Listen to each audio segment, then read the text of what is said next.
नमस्कार। देखिए, पिछले वीडियो में आप लोगों को जो इस ग्रह के बारे में, जो मरकरी और वीनस के बारे में बता चुकी हूँ, जैसे बुध ग्रह और शुक्र ग्रह के बारे में मैं एक वीडियो में आप लोग को बता चुकी हूँ, अभी कल ही बनाई हूँ। पिछले वीडियो आप देख लेना कि इसका व्यास, इसका मास, इसका दूरी सूर्य से कितना है, और सूर्य के बारे में बता दी हूँ। देखो, हमने अंतरिक्ष के बारे में बता के पूरा फाइनल कर दिए एक वीडियो में। इसके बाद मैं सौर मंडल में यहाँ पे जो सोलर सिस्टम है इसके बारे में बता रही हूँ आप लोगों को। तो बताइए कि अगर हम इकट्ठा पूरा 8 ग्रहों को अगर बताते हैं पूरा, तो कहीं कहीं छूट जाएगा कुछ कुछ, तो इससे प्रॉब्लम होगी। तो इसको हम क्या करते हैं कि हमने बुध ग्रह और जो वीनस है, जैसे कि मरकरी और जो वीनस है, इन ग्रहों के व्यास, इन ग्रहों का द्रव्यमान, इन ग्रहों का तापमान, इसका यानी सूर्य से दूरी बता दी हूँ। अगर पूछा जाए आपसे कि इस बुध ग्रह का सूर्य से ये कितने दूरी पे है, देखने में तो ऐसे मतलब सूर्य के पास सब कहते हैं कि सूर्य से नज़दीकी ग्रह कौन सा है, तो आप कह सकते हो कि मरकरी है, बुध है।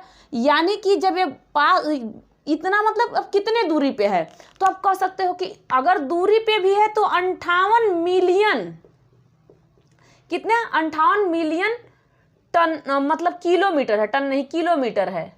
अगर इसका द्रव्यमान पूछ दिया तो आप कह सकते हो 330 मिलियन टन है, आप कह सकते हो, बता सकते हो। लेकिन यही सूर्य का भी पूछेगा तो सूर्य का भी दूरी बता सकते हो कितना, सूर्य का भी व्यास बता सकते हो। व्यास, अच्छा, बुध का व्यास कितना है, मान लीजिए सपोज करिए बुध का व्यास कितना है, बताई हो वीडियो में, अगर एक बार उसको देखोगे तो समझ में आएगा बुध का व्यास कितना है। तो आप कह सकते हो कि बुध का व्यास 4878 कितना है, किलोमीटर है। आप इतना बता सकते हो, सिंपल सा।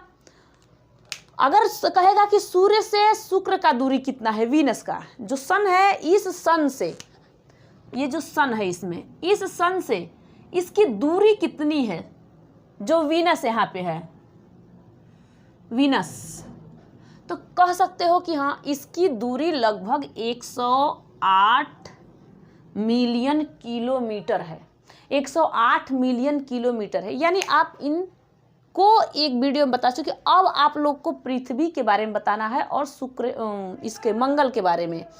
ये वीडियो बनाई हूँ, तोड़ तोड़ के बता रखी हूँ। अब पूरा फाइनल करने में पता चला 20 मिनट का वो वीडियो है, मतलब 17 मिनट का, 18 मिनट लगभग है।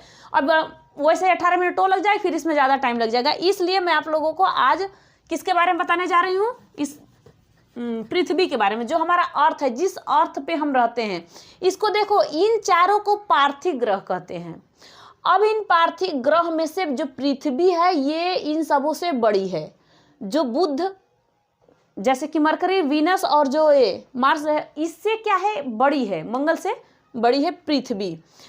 अच्छा ठीक है, इसकी मतलब ये बड़ाई इसमें है, ये बड़ी है। आप तो सब समझ सकते हो कि नहीं, अगर ये बड़ी है इन सबों से तो इसका व्यास ज़्यादा होगा, इसमें इसका द्रव्यमान ज़्यादा होगा।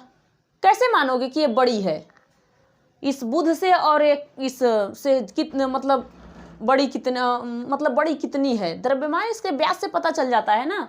तो अब मान लीजिए इसका पृथ्वी का व्यास कितना है। देखिए, पृथ्वी का व्यास 12,757, ये विषुवतीय व्यास है। 12,757 ये क्या है कि ये विषुवतीय व्यास है। किसकी, पृथ्वी की ये विषुवतीय व्यास है 12,757। अगर आपको इतना पूछेगा तो आप इतना बता सकते हो। लेकिन अगर यहीं पे पूछ दिया है आपसे कि हाँ, इसका ध्रुवीय व्यास कितना है, कितना ध्रुवीय व्यास, ध्रुवीय व्यास ऐसे पूछ दिया, मान लो हमने तो ये विषुवतीय व्यास बताया, विषुवतीय व्यास। तो विषुवतीय व्यास, अगर अर्थ का विषुवतीय व्यास पूछेगा आपसे तो आप कह सकते हो 12,757 मतलब 56 किलोमीटर है। लेकिन यही पूछेगा कि इसका ध्रुवीय व्यास कितना, जो अर्थ है, ये अर्थ है, मान लीजिए अर्थ है आपका, ना तो सपोज करिए कि ऐसे आपका अर्थ है, मैं नहीं मान सकती कि अर्थ गोल है, आप मानते हो? ऐसे भी नहीं।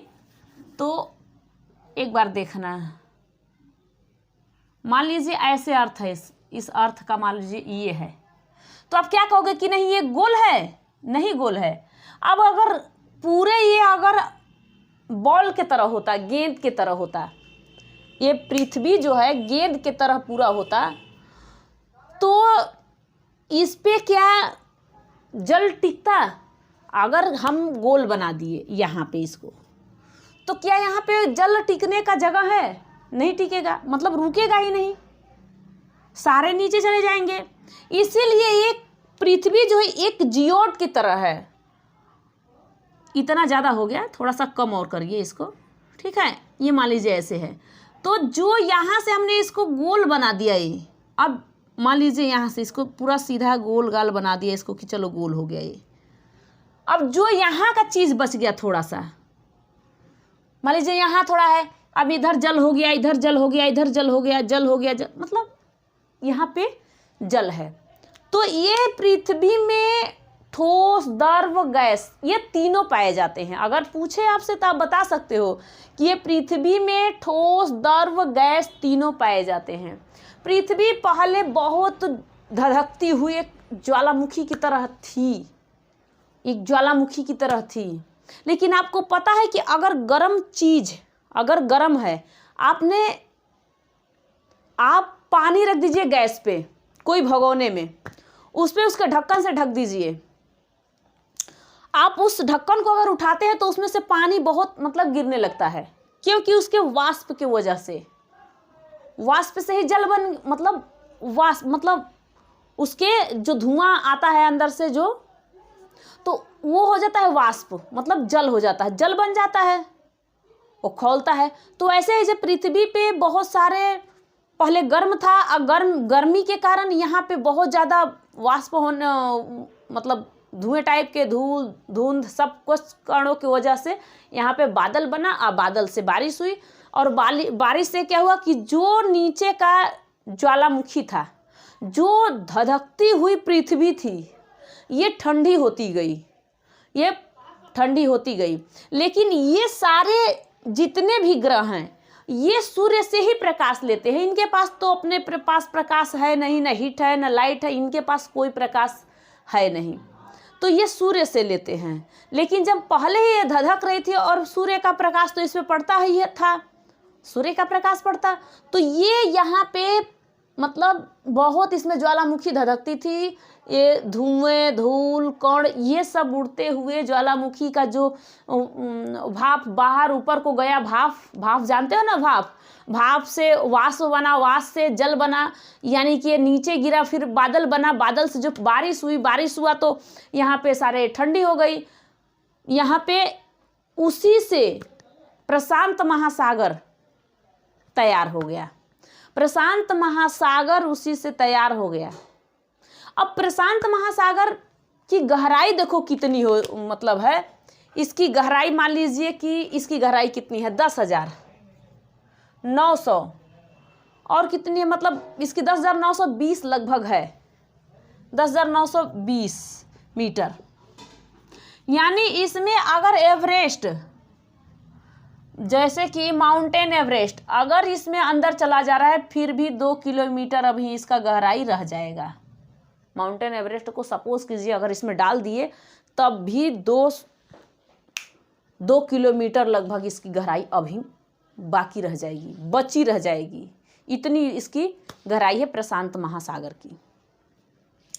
तो हमने क्या समझा? अभी हमने ये समझा कि जो पृथ्वी है, पृथ्वी न गोलाकार नहीं है, ना तो अंडाकार है, एक जियोड की तरह है। इसकी आकृति जो क्या है, एक जियोड की तरह है। इसमें ठोस, द्रव, गैस पाए जाते हैं। ये पृथ्वी सूर्य का चक्कर लगाने में 365 दिन लगाती है। ये पृथ्वी सूर्य का चक्कर लगाने में 365 दिन लगाती है। अपने अक्ष पर घूमने में, मान लो अपने ही जगहों पे ये घूर्णन करने में अपने जगह पे घूर्णन करने में। किसी का परिक्रमा करना एक अलग बात होती है। तो सूर्य का अगर परिक्रमा कर रही है तब तो इसमें 365 दिन में लगभग लगा ले रही है, पॉइंट और कुछ आ सकता है मान लीजिए, लेकिन लगभग 365।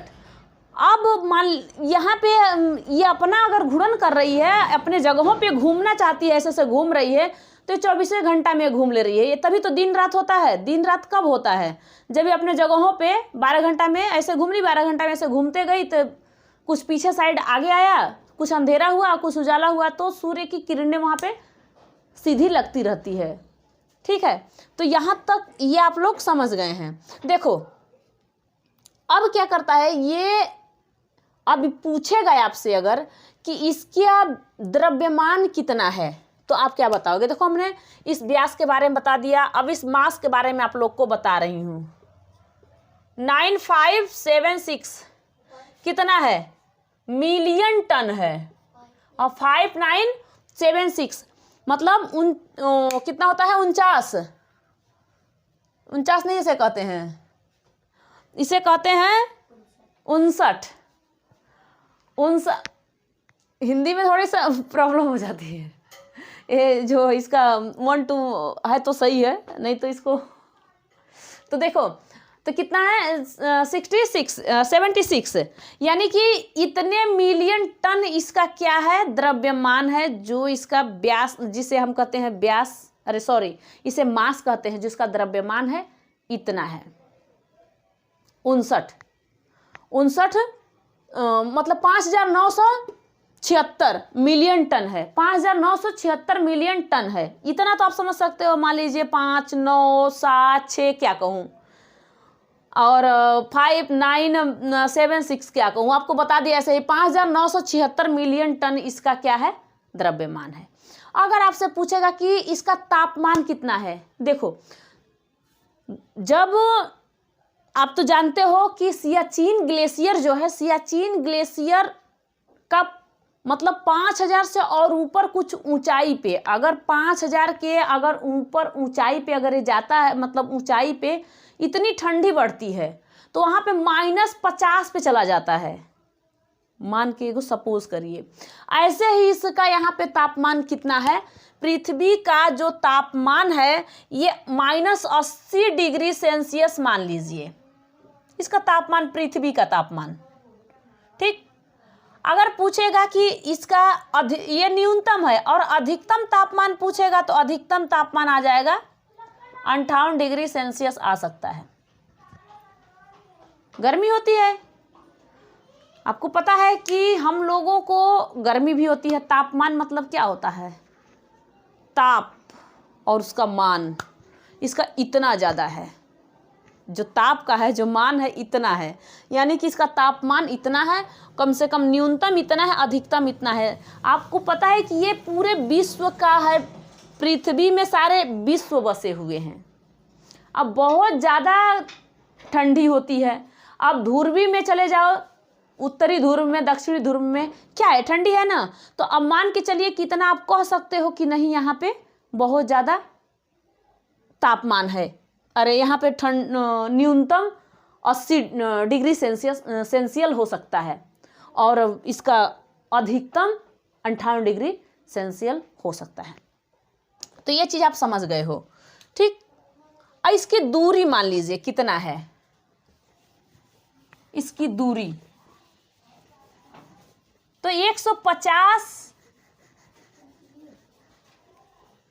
देखो कितना है? 150 मिलियन किलोमीटर है, क्योंकि बुध का 58 मिलियन किलोमीटर था, शुक्र का 108 मिलियन किलोमीटर था, अब ये पृथ्वी का 150 मिलियन किलोमीटर इसका सूर्य से पृथ्वी की दूरी है। ये आप कह सकते हो इसकी दूरी इतनी है। अब देखो जो ये पृथ्वी है, पृथ्वी पे हमारा जीवन संभव है, क्योंकि इसमें इसका अधिकतम तापमान न्यूनतम तापमान के आप समझ लिए। ये पहले कार्बन डाइऑक्साइड में बहुत ज़्यादा था, लेकिन ये धीरे धीरे ऑक्सीजन में बदलता गया। इसमें ऑक्सीजन बहुत ज़्यादा मिलता गया। तो ऑक्सीजन कितना है लगभग, तो मतलब ऑक्सीजन हमें मिलता गया और ऑक्सीजन की हमें परेशानी नहीं होती है। ठीक है। अच्छा, अगर आपसे पूछ दिया कि जो ध्रुवीय व्यास है, जो ध्रुवीय व्यास है, ध्रुवीय व्यास से जो जो विषुवतीय व्यास है, विषुवतीय व्यास से ध्रुवीय व्यास कितना कम है, तो आप डायरेक्ट कह सकते हो कि 42, और ऐसे जोड़ भी तो सकते हो, 42 किलोमीटर मान सकते हो। इसका इतना व्यास इससे कम है, जो ये विषुवतीय व्यास है, और यहाँ पे ध्रुवीय व्यास है, ध्रुवीय व्यास। अगर आपसे पूछ दे इसका व्यास कितना है, तो आप तो बता ही सकते हो कितना है, 12,714 किलोमीटर है। 12,714 किलोमीटर है ध्रुवीय व्यास इसका है। पृथ्वी का ध्रुवीय व्यास 12,714 किलोमीटर है। अब इसका विषुवतीय व्यास कितना है, 12,756 किलोमीटर है। अब पूछेगा कि इस ध्रुवीय व्यास, ये ध्रुवीय विषुवतीय व्यास से ध्रुवीय व्यास कितना कम है, तो आप कह सकते हैं 42 किलोमीटर, मतलब इतना कम है। सिंपल सी बात, ये तो आप समझ गए हो। ठीक है। तो जो पृथ्वी के धरातल का जो निचला भाग है, जिसे हम प्रशांत महासागर कहते हैं, ये बहुत ज़्यादा मतलब गहरा है। ठीक, ये बहुत ज़्यादा गहरा है।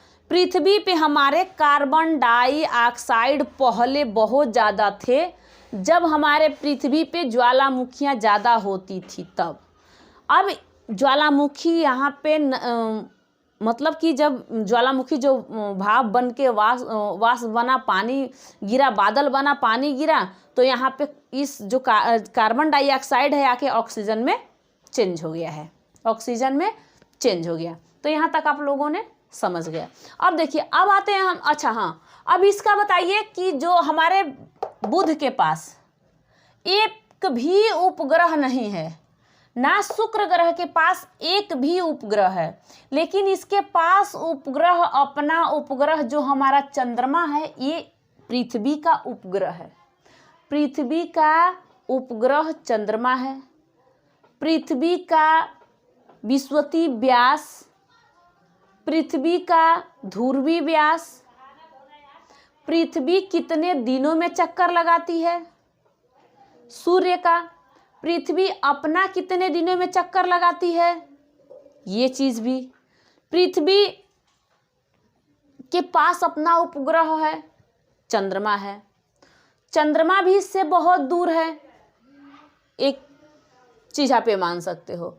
अब मान लीजिए कि यहाँ तक हमने पृथ्वी के बारे में भी समझ लिया, लेकिन हमें समझना है किसके बारे में, इस मंगल के बारे में। मंगल भी एक ग्रह है, पार्थिव ग्रह है, लेकिन इन चारों पार्थिव ग्रहों में से सबसे बड़ा ग्रह जो है ये पृथ्वी ग्रह है। तो समझ सकते हो कि पृथ्वी ग्रह है। इधर वाले ग्रहों में से सबसे बड़ा ग्रह जुपिटर, जिसका नाम है बृहस्पति ग्रह। सबसे, अगर आपसे पूछ दिया इसमें से कि अगर सबसे बड़ा पार्थिव ग्रहों में से इनर साइड वाला, तो आपका पृथ्वी आएगा जो अर्थ है, और इधर पूछेगा तो आप जुपिटर कह सकते हो। तो यानी ये दोनों आप लोग समझ गए। अब इसके बारे में देखिए, मास के बारे में। अब अगर मास का पूछेगा कि व्यास कितना है, मास का, अरे मंगल का व्यास कितना है, तो कितना बताओगे, 6,786 किलोमीटर इसका व्यास है। इसका ये क्या है, व्यास है। ठीक। अगर आपसे इसका पूछ दिया कि इसका द्रव्यमान कितना है, तो अब द्रव्यमान कितना कह सकते हो, 6,642 मिलियन टन है। मिलियन मान लीजिए, मिलियन टन है। कितने मिलियन इसको टन मान सकते हो। अगर आपसे पूछ दे कि इसका तापमान कितना है, तो ये भी माइनस में जाता है। कितना में, -37 डिग्री सेल्सियस है। और इसके बाद पूछेगा अधिकतम, ये तो न्यूनतम है। अगर अधिकतम इसका तापमान पूछ दिया तो आप कह सकते हो कितना है अधिकतम तापमान, तो ये भी लगभग 37 डिग्री है। ठीक है, अब इसके दूरी कितनी है इससे, इसकी दूरी इससे कितनी है, पृथ्वी मंगल की दूरी, तो इसका अधिकतम जो तापमान है 37 डिग्री सेल्सियस है, इसका न्यूनतम भी तापमान 37 डिग्री ही सेल्सियस है। इतना तो आप लोग समझ गए। अब मान लीजिए कि सूरज से दूरी जो सन है, सन से दूरी इस मंगल ग्रह का कितना है, तो मंगल ग्रह का दूरी कितना है, तो 2000 कितना है, सॉरी 228 मिलियन किलोमीटर है, मिलियन किलोमीटर। क्या है, मंगल का व्यास 6786 किलोमीटर इसका व्यास है। इसका कितना द्रव्यमान है, तो 642 मिलियन टन इसका क्या है, द्रव्यमान है। इसका पूछेगा आपसे तापमान कितना है, तो 37 डिग्री सेल्सियस माइनस न्यूनतम में जाता है, माइनस में चला जाता है, अधिकतम में भी 37 डिग्री सेल्सियस से चला जाता है। इसकी दूरी कितनी है, 228 मिलियन किलोमीटर, ये आप बता सकते हो यहाँ पे। हाँ, अब हमें क्या देखना है यहाँ पे, कि अब हमें ये देखना है कि इसका जो ग्रह है, इसका ग्रह उपग्रह, मंगल का उपग्रह कौन सा है, तो मंगल का उपग्रह क्या है, एक तो डिमोस है, डिमोस, एक क्या है, एक है फोबोस,